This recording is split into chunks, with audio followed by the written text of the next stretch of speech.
هەر لەسەرم بابەتە میوانێکم دەبێت گفتوگوی زیاتری لەگەڵ ئەودا دەکەم گرنگی کۆبوونەوەکانی سەرۆکی هەرێمی کوردستان لەگەڵ یەکێتی نیشتیمانی کوردستان و هەروە حیزب سیاسەکانی دیکەیە لەم ئان و سادەیە لەم کۆی ئەم کێشە سیاسانی کە لەناو هەرێمی کوردستان و وابەستە بە عێراقەوە هەیە گرنگی ئەم سەردانانە چیە چاوەڕێکی لێ دەکرێت کۆبوونەوەکان میوانێکم دەبێت میوانەکەیشم بەڕێز کامران غەریبە کە بەڕێزیان کارگەڕی لقی چوارن و هەروە بەرپرسی دەستگای ڕۆشنبیری و ڕاگەاندنی لقی چوارن و ڕاستەوخۆ لێرە لە ستۆدیۆ میوانی منن کاک کامران سپاس بۆ ئامادەبوونت دەمەوێت تێبینیەکانی جەنابتان لەسەر ئەم سەردانی نێچیروان بارزانی و کۆبوونەوەی لەگەڵ حیزب لایەنە سیاسیەکان و بە دیاریکاری لەگەڵ یەکێتی نیشتیمانی کوردستان چییە؟ بەڵێ سڵاوتان لێبێ بەڕاستی پاش نزیکەی 8 مانگ لە چەقبەستوویی ململانەیەکی بەردەوام هەروەها سیراعێکی حیزبی کە کۆی پرۆسی سیاسی لە هەرێمی کوردستان خەریک بوو پەک بخا سەردانی بەڕێز نێچیروان بارزانی چ وەکو پێگە حیزبیەکەی کە جێگری سەرۆکی پارتی دیموکراتی کوردستانە چ وەکو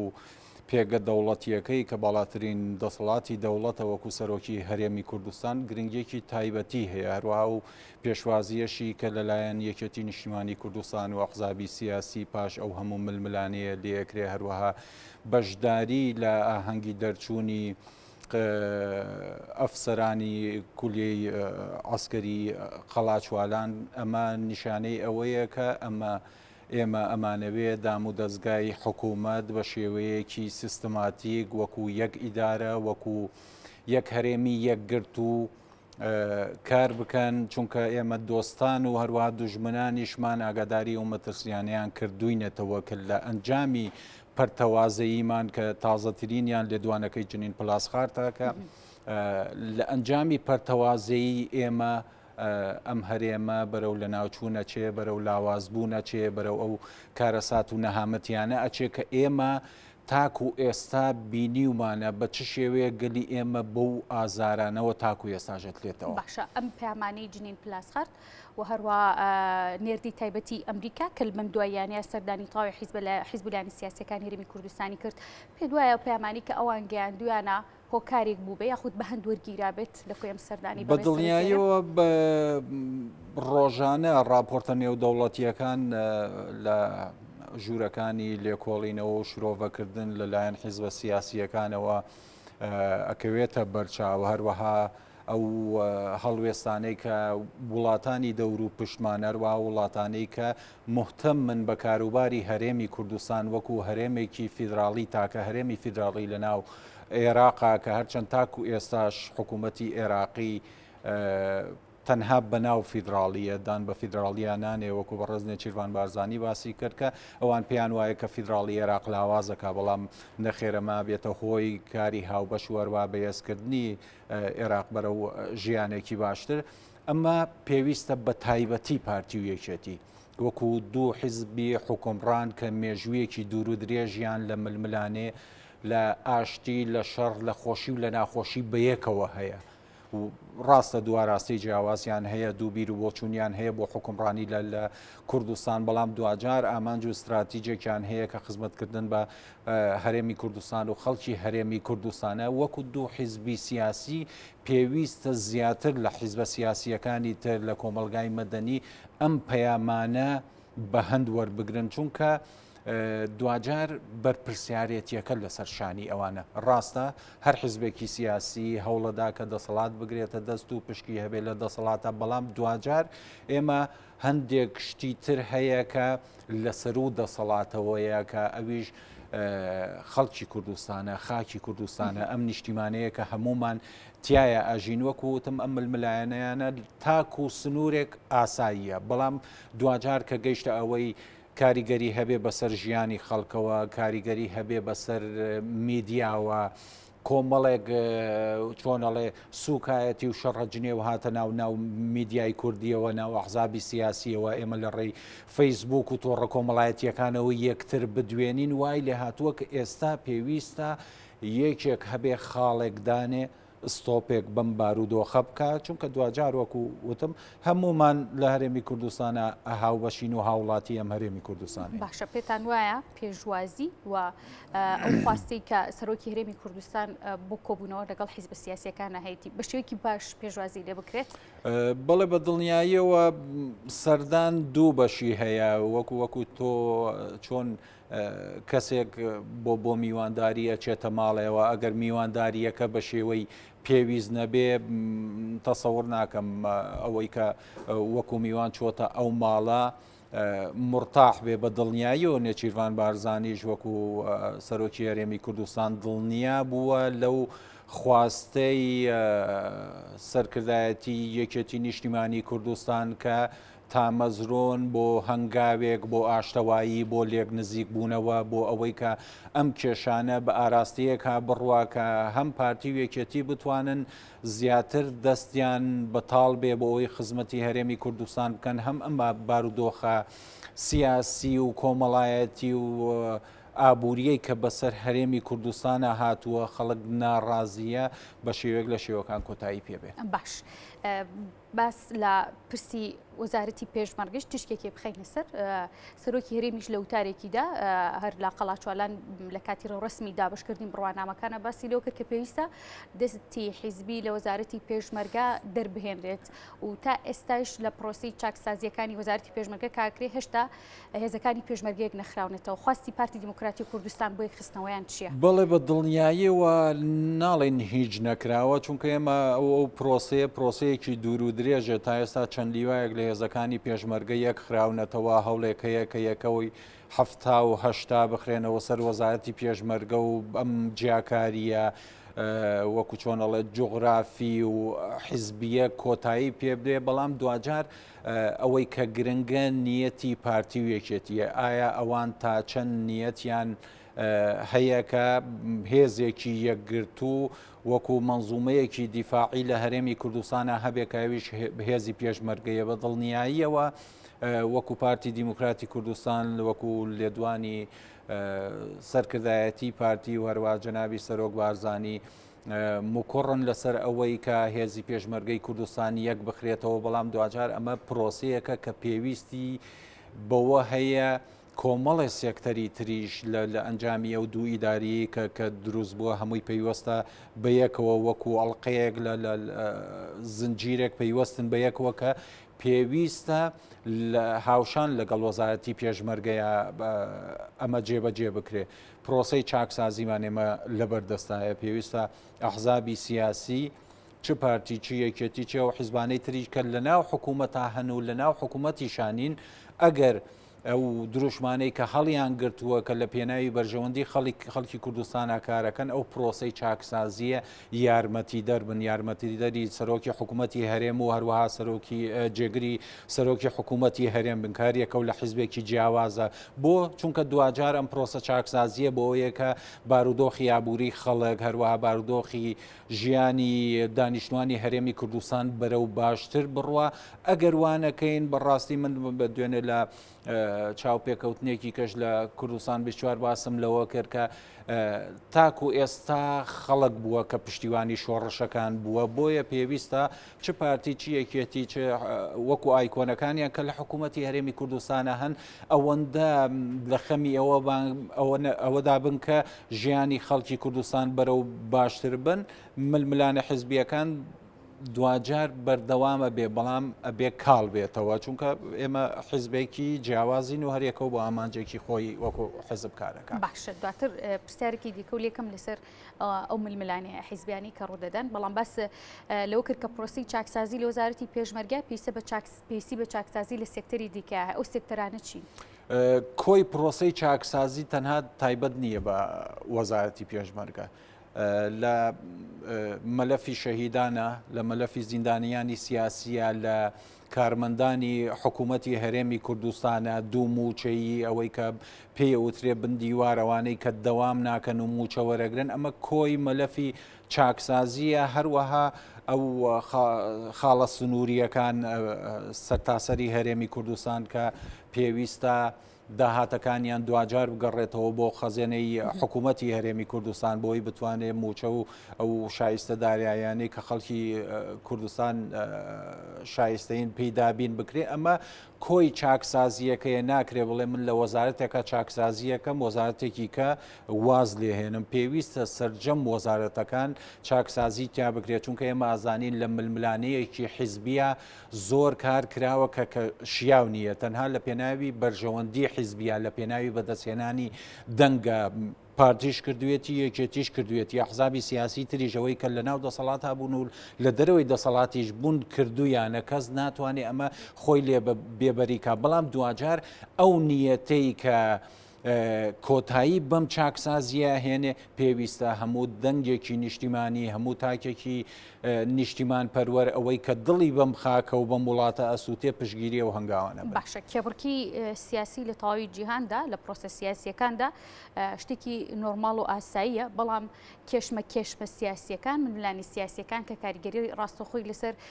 کۆمەڵگە و هاوڵاتیان هەبێ ڕەنگەمە ئاراستێکی دیکە وەربکرێت ئەم سەردانی سەرۆکی هەرێمی کوردستان و پێشوازیکردنی یەکێتی نیشتیمانی کوردستان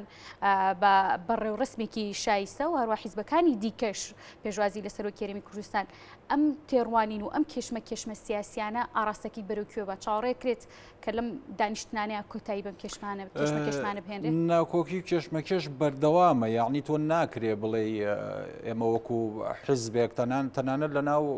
حیزبێکی شاوەکو هەیکەلەی ڕێخستن ناکۆکی هەیە بیرڕای جیاواز هەیە بەڵام دوجار ئەم ناکۆکیانە کار نەکاتە سەر ژیانی خەڵک پرۆسەی سیاسی لە هەرێمی کوردستانە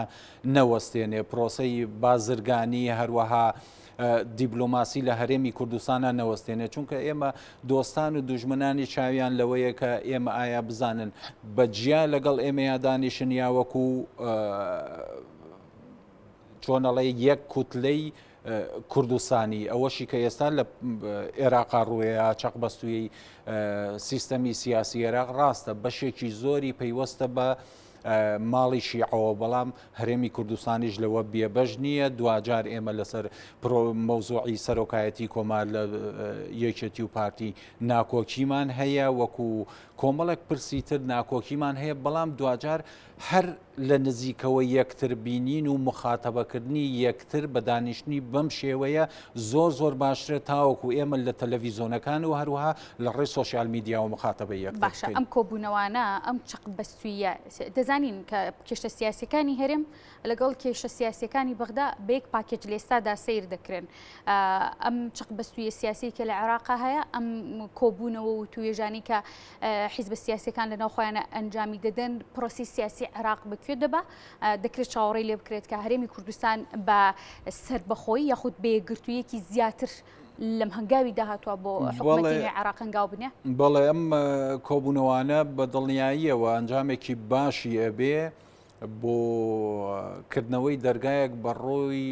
پرۆسەی سیاسی لە عێراقا دوجار ئێمە ئەگەر بتوانین لەسەر بابەتی سەرۆکایەتی کۆمار ڕاکانمان یەک خەین و کاندیدێکی یەکگرتومان هەبێت جا هەر حیزبێک بێ پارتی بێ یەکێتی بێ بەڵام دوجار ئەو کاندیدە کورد بێ و لە پێناوی بەرژەوەندیە باڵاکانی هەرێمی کوردستانە کار بکە دوجار حیزبە عێراقیەکانیش ناچارن کە لەسەر مەوزوعەکانی تر چونکە ئێستا بربەستی یەکەم لە بەردەم پرۆسی سیاسی عێراقا بابەتی سەرۆک کۆمارەکە ئەویش پەیوەستە بە کوردەوە پێویستە ئەم کۆبوونەوانە بەردەوام بێت چ پارتی و یەکێتی وەروا حەزابی سیاسی تریش کە پشکیان هەیە لە هەڵبژاردنەکانەوە بەپێی دەنگی خەڵکی کوردستان نوێنەریان چۆتە ئەنجومەنی نوێنەرانی عێراقەوە یارمەتی دەربن بۆ ئەوەی ئەم پرۆسە سیاسیە هەنگاوێک بڕواتە پێشەوە هەروەها پارتی و یەکێتی بە دڵێکی فراوانترەوە بەرامبەر یەکتر وەکو سەردەمانەی کە بەڕێز سەرۆک جەلال تاڵەبانی لەگەڵ جەنابی سەرۆک بارزانیە دوا شەڕی ناوخۆ بە یەک دەنگ بە شێوەیەک تەبایی و یەک ڕیزی هاتە نێوان پارتی و یەکێتیەوە کە زۆر جار ئێمە بە لیستێکی هاوبەش داوازین پێویستە ئێستاش بە ڕێز بافڵ تاڵەبانی وەکو کەسی یەکەم لە ناو یەکێتی نیشتیمانی کوردستانە وەکو چۆنەڵێ پێشوازیەکی باشتری هەبێ لەو پەیام و دەست پێشخەرەیانە چونکە ئێمازانی جەناوی سەرۆک بارزانانی ئەو بە برازای خۆی زانێ جەناوی قوبات تاڵەوانی بە برازای خۆی زانێ و بەو دەستەواژەیە بانگیانەکە کەواتە ئەم کێشانە نابێ کاریگەری هەبێت لەسەر ئامانجە باڵاکە چونکە دوجار ئێمە دوو حیزبین کە پاشگری کوردستان بە ناومانەوەیە کەواتە ئێمە ئەگەر بۆ کوردستان هەوڵ نەدەین بۆ خەڵکی کوردستان هەوڵ نەدەین دوجار ئێمە ئەبین بە بەشێک لەو خاڵە ڕەشانەی کە لە مێژووە تۆمار ئەکرێ ئەمە تاکەی بەردەوامە بێم ناکۆکیانە من نازانم بەڵام دوجار ئەم سەردانە و هەروەها ڕەدی سەردانیش لەلایەن یەکێتی نیشتیمانی کوردستان و ئەحزابی سیاسی ترەوە ئەگەر هەبێ بۆ هەولێر بە دڵنیاییەوە گرێکوێرەکان ئەکاتەوە و ئێمە لەوانەیە ناکۆکیمان هەبێ بەڵام وەکووتم لە خاڵێکی هەرە بەهێزە یەکگرتوین کە هەمومان کوردین و خەڵکی هەرێمی کوردستانی باشە دەمەوزانم دەزانین کە لە هەرێمی کوردستان و لە عێراقیشە بە شێوەیەکی گشتی هەژمون و دەسەڵاتی وڵاتانی دراوسێ وڵاتانی دیکەیش نێودەوڵەتی دەبینین لە کوی پرۆسە سیاسیەکاندا لە نێو کۆی پرۆسی سیاسی لە هەرێمی کوردستاندا ڕۆڵی وڵاتانی دراوسێ و وڵاتانی نێودەوڵەتی چی بۆ یەکخستنەوە و ڕێکخستنەوەی حیزبە سیاسیەکانی هەرێمی کوردستان بەدڵنیایم بەڵێ من پێم وایە وڵاتانی دراوسێ ئێمە کە کوردستانیان بەسەر دابشکراوان بەپی بەرژەوەندی خۆیان لەگەڵ ئەحزابی سیاسیە ئەجوڵێنەوە پێشم وانی ئەوان پێیان خۆش بێکە هیچ کاتێک پارتی و یەکێتی یەکگرت و بن چ ئێران چ تورکیا چ وڵاتانی تر پێم وانە ئەوان ئەوەیان پێخۆش بێ کە ئێمە یەک هێزمان هەبێ بۆ لەبەر ئەوەی ئێمە ئەگەر پەرتەوازە بین لاوازە بینەوان کەواتە ئەوەیان پێخۆشە بەڵام دوجار ئەمری واقع شتێکە ئەوەشی کە من ئەیخوازم وەکو ئارەزوویەک شتێکی ترە ئێمە ناچارین وەکو ئەمری واقع تەعامل لەگەڵ دەوڵەتی تورکیایە بکەین لەگەڵ دەوڵەتی ئێرانە بکەین کە بەشێکی زۆر لە سنووری ئێمە بە سنووری دوو دەوڵەتەوەیە بەڵام دوجار دەستێوەردانەکە لەوانەیە پەیوەست نەبێ بە هەرێمی کوردستانەوە بۆ لەبەر ئەوەی عێراق لە دوای پرۆسەی ئازادی و ڕوخانی ڕژێمی بەعسەوە وەکو خانوویەکی بێدەرگا و پەنجەرەی لێ هاتووە هەموو کەسێک دەتوانێت دەستێوەردانی تیا بکە بەڵام ئێمە وەکو هەرێمی کوردستان کە هەرێمە کە 30 ساڵ ئەزمموی حکومڕانیمان هەیە زۆر جار بە نمونە هێنرێنەوە وەکو دوورگەیەکی ئارام لە ناو ڕۆژهەڵاتی ناوەڕاستوەروە لە عێراقەوە بە فیعلیش وایە خەڵکی عێراقیش هەستیان بەوە کردووە کە هەرێمی کوردستان لە ڕووی ئاوەدانیەوە لە ڕووی خزمەتگوزاریەوە لە ڕووی ئیستیقرار و ئەمانەوە زۆر جیاوازترە لە پارچەکانی تر بابین ئێمە پەرە بەمە بدەین بۆ دوایی چونکە ئێمە خۆمان دەی سوودمەند دەبین ئەگەر ئێستا ئێمە پشکێکی حیزبی بچڕین بڵێن لە سەدا ئەوەندە لی سوودمەند دەبین احتیمالە ئەو کاتەکە ئێمە بەیەکەوە لە پرۆسە سیاسیەکەیان کار بکەین پشکی ئێمە چوەکو پشکی حیزبی چوەکو حکومی پشکێکی زیاتر بێ ئەمە ئێمە وەکوتم نابێ چاوەڕوانی ئەوە لە ئەحزابی سیاسی عێراقی بکەین و هەروە دەوڵەتانی ئەوە بکەین کە لە خۆمان دڵسۆستر بن بۆ خۆمان ئێمە وەکو پارتی یەکێتی و هەروە ئەحزابی تر ئەبێ خۆمان پشتی خۆمان بگرین باشە کاک کامەران وەکو دوا پرسیار دەزانم ڕەنگە چ نابێت ئەگەداری ناوڕۆکی کۆبوونەوەکانی ئەمڕۆی سەرۆکی هەرێمی کوردستان نەبی لەگەڵ حیزبە سیاسیەکانی هەرێمی کە لە سنووری ئیداری سلێمانیدان بەڵام دەبێ بزانم بۆچی سەرۆکی هەرێمی کوردستان بڕیاریدا کە بەجیا لەگەڵ حیزبە سیاسیەکاندا کۆبێتەوە چونکە دوجار سەرۆکی هەرێمی کوردستان وەکو سەرۆکی هەرێمی کوردستان هاتووە تێرە ئەمە حزبی سیاسیش پێگەوسەنگی خۆی لەو ئاستەیە ئەبینێکە سەرۆکی هەرێم بە تایبەتی سەردانی بکە احتیمالە ئەو کێشانەی کە لەگەڵ پارتی لەگەڵ یەکێتیە هەیەتی جیاواز بێت لەو کێشانەی کە پارتی یا یەکێتی لەگەڵ یەکگرتووە هەیەە هەروەها و کێشانەی کە یەکگرتوو لەگەڵ گۆڕانیانەوەی نوێ هەیەتی ئەمە ئەبێ پێویستی بەوە هەیە کە خصوصیەتێکی تایبەتی بدرێ بە سەردانی حیزبەکان سنگ و قورسایەکی وای هەبێکە ئەوانیش هەست بکەن کە وەکو حیزبێکی سیاسی سەرۆکی هەرێمی کوردستان خوێندنەوەی بۆ کردوون و سەردانیان پرسیارم لێ کردی بەس پرسیارێکم لا دروست بوو کە باس لەوە کرد ڕەنگە و کێشانی کە یەکگرتووی ئیسلامی لەگەڵ گۆڕان بنمونە هێناتەوە یانگەڵ کۆمەڵی دادگەری هەیبێ پێتان وایە بەدر لەوەی کێکێتی و پارتی خۆیان تۆزێک لێسادا ناکۆکیان هەیە لەسەر کۆمەڵێک پرسی سیاسی حیزبەکانی تریش کێشیان هەبێ لەگەڵ یەکترا بەڵێ بە دڵنیاییەوە چونکە هەموو حیزبەکان ئاراستەی جیاوازیان هەیە بە لیبراڵ و سۆسیال دیموکرات و دیموکرات و حیزبی ئیسلامی و ئەلمانی و کۆمۆنیست ومانە هەریەکەوە ئاراستەیەکی خۆیە کە احتیمالە لە کۆمەڵێک لەو بڕیارانەش کە تەنانەت لە حکوومەت دەرێ و ناکۆکیانەیە حیزب هەیە پێی باشەکە حکوومەت بە شەرعی ئیسلام بەڕێوە برێ حیزب هەیە پێی باشەکە دەستورێکی علمانی هەبێ هەروەها شێوازی ڕێخستنی حیزبایەتی هەموو حیزبەکان لە یەکتر جیاوازە بۆیە دوجار ئەم وەکو ئێمە هەمومان لە هەرێمی کوردستانین ئەم جیاوازیانە کاتێک دێک کە بەریەک ئەکەون و هەر حیزبێکیش خۆی بە حەقەزانێ بەڵام دوجار تاکە چارەسەر بۆ هەموو کێشە و ناکۆکیەکان گفتوگۆ و سەردانە و تەنها باس کاکامرا من زۆر سپاس دەکەم کا لەم تۆری بەرنامەکەمان میوان بووی مادوو نەبی دووبارە سپاس بۆ بەڕێز کابران غەریب کە بەڕێزیان کارگەڕی لەقەی چواری پارتی دیموکراتی کوردستان و هەروەها بەرپرسی دەستگای ڕۆشنبیری و ڕاگەیاندنی پارتی دیموکراتی کوردستان بوون لێرە لە ستۆدیۆ میوانی من بوون